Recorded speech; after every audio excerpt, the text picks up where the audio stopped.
ఇప్పుడు ఏదో చేయడమే కాకుండా విభాగాలకు అధ్యక్షులుగా ఉన్నటువంటి వారు ఉన్నారు, శాసన మండలి శాసనసభ సభ్యులు ఉన్నారు, నియోజకవర్గాలకు బాధ్యులుగా ఉన్నటువంటి వారు వేదిక పైన ఉన్నారు ఉన్నారు ఇంకా ముఖ్యమైనటువంటి నాయకులంతా ఇవాళ ఈ కార్యక్రమానికి వచ్చారు. మీ అందరికీ హృదయపూర్వకమైన నమస్కారం. పాత్రికేయ మిత్రులు కూడా నమస్కారం. భోజనాలు 10,000 మందికి తిలక్ వండించాడు. కొంతమంది ఇలాగ ఇటు చూస్తూ అటు చూస్తున్నారు, ఇటు అయిపోద్దని భయం. ఏమైపోదు, 10,000 మందికి ఉంది. రెండోది, ఇది అయిపోయిన తర్వాత ఒకసారి మూలపట్టి పోర్టుకు వెళ్దాం అన్ని వాళ్ళు కొంతమంది ఉన్నారు.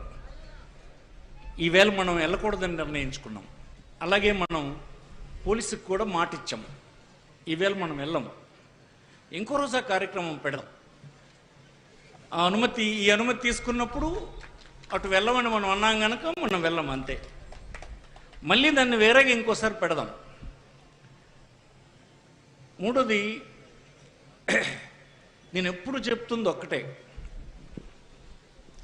ప్రజాస్వామ్యంలో మనకు రాజ్యాంగం వచ్చిన తర్వాత రాజ్యాంగంలో ముఖ్యంగా పెట్టింది ఏంటంటే, ఆనాడున్న మహానుభావులు నిజంగా మెచ్చుకోవాలి వాళ్ళని. ఒక ప్రభుత్వానికి లభించినటువంటి సంపద ఏదైతే ఉందో అంటే ఆదాయం, కేంద్ర ప్రభుత్వానికి కానీ రాష్ట్ర ప్రభుత్వానికి కానీ సమకూరినటువంటి ఆదాయం అన్ని ప్రాంతాలకు సమానంగా పంపిణీ జరిగేటట్టు ఏర్పడినటువంటి ప్రభుత్వాలు చూడాలని ఒక రకమైనటువంటి మౌఖికమైనటువంటి ఆదేశం రాజ్యాంగంలో ఉంది.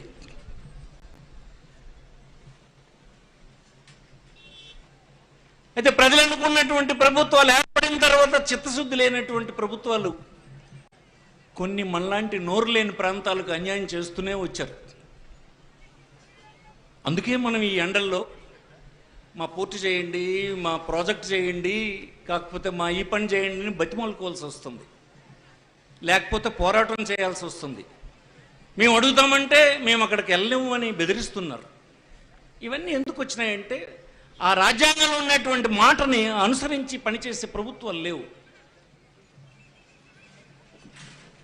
మన జిల్లాలో ఇప్పుడే మాట్లాడాడు, రవి మాట్లాడాడు, చెప్పాడు, అంతకుముందు అప్పలరాజు మాట్లాడాడు, పెద్దలందరూ మాట్లాడారు, చెప్పారు అన్ని విషయాలు. కొన్ని ముఖ్యమైనటువంటి కార్యక్రమాలు ఒక లిస్ట్ కింద చెప్పారు.